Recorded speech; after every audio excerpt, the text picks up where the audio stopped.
போய் என்னெல்லாம் வாங்கிட்டு வந்தோன்னு பார்க்கலாமா? மக்கு வாங்கியிருக்காங்க டீ குடிக்கிறதுக்கு 3 மக்கு வாங்கியிருந்தேன். இந்த மாதிரி அழகாக பொடிச்சு தருவாங்க. 3 மக்கு வாங்கியிருக்கேன். இந்த மாதிரி 3 மக்கு. அப்புறம் இந்த பவுல் வாங்கியிருக்கேன்.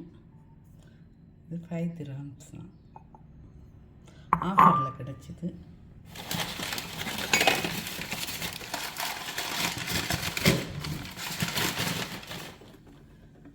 சும்மா ஸ்நாக் போட்டு சாப்பிடலாம், நோம்புக்கு கஞ்சி குடிக்கலாம், அதுக்காண்டி வாங்கினேன்.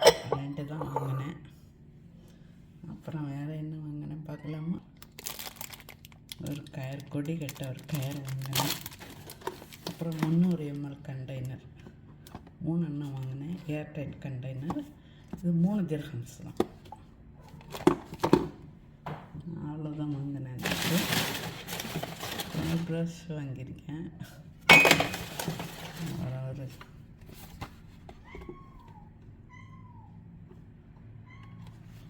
வாங்கியிருக்கிறேன். அவ்வளோ. அப்புறம் வீடியோக்குள்ளே போகலாம். இல்லை எவ்வளோ ஃப்ரெஷ்ஷாக கருவேப்பிலை கிடைக்குது பாருங்கள். ஸ்ரீலங்கன் கருவேப்பிலை இங்கே உள்ள விலைக்கு அவ்வளோ.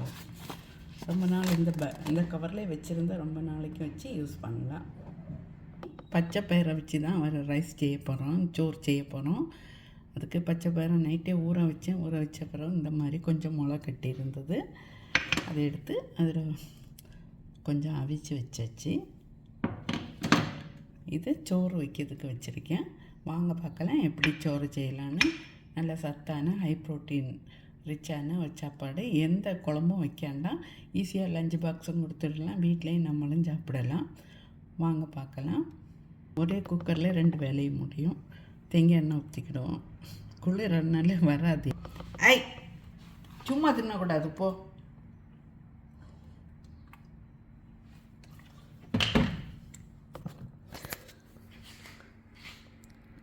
ஈகான்னு பாருங்கள், காலு பக்கத்துலேயே நிற்பான் எப்போவும். பாருங்கள், ஒரு இடம் போக விட மாட்டான்.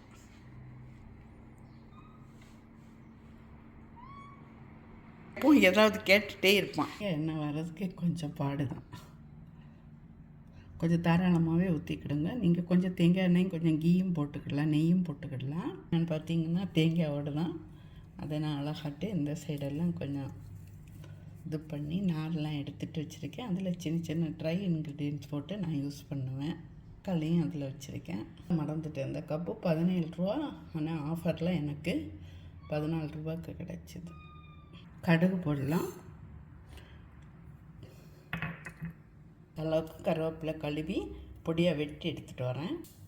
கடுகு அடிக்குது. 1/4 டீஸ்பூன் ஜீரகம் போடுவோம்.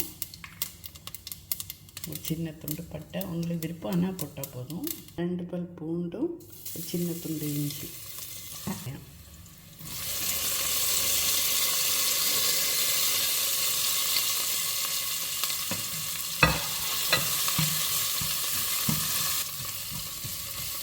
அப்போ அரிசி ஊற வச்சு எடுத்து வச்சுருக்கேன். நீங்கள் சாப்பாட்டு அரிசி எந்த அரிசி வேணாலும் யூஸ் பண்ணலாம். எடுத்து வச்ச பயிர் கொஞ்சம் முளை கட்டி தான் இருக்குது, அதே தான் யூஸ் பண்ண போகிறேன். தக்காளி போடலாம்.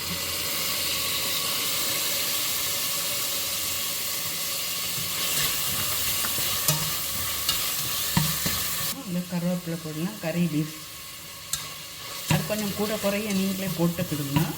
கொஞ்சமாக இத்தினோண்டு மல்லி இல்லை. அப்புறம் குழம்பு மிளகாத்தூள் 2 டேபிள் ஸ்பூன். அது கொஞ்சம் கூட குறைய நம்மளே போட்டுக்கலாம்.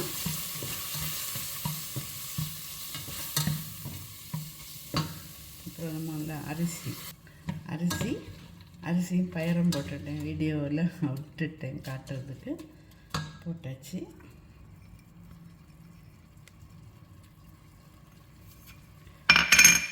உப்பு போடலை. உப்பு தேவையான அளவுக்கு போட்டுக்கிடுங்க.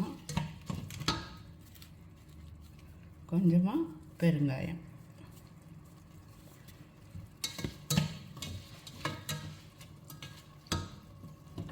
போட்டு 1க்கு 2 தண்ணி.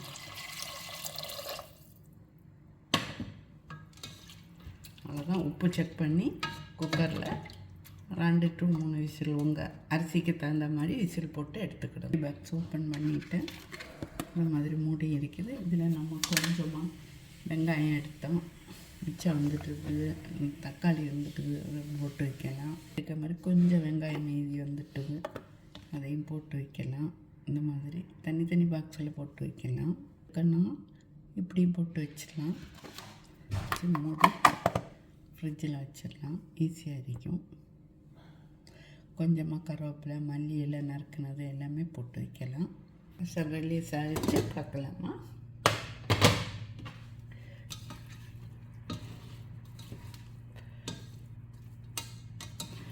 கொஞ்சம் சுருக்கு இந்த மாதிரி ஐஸ் பொலபலாட்.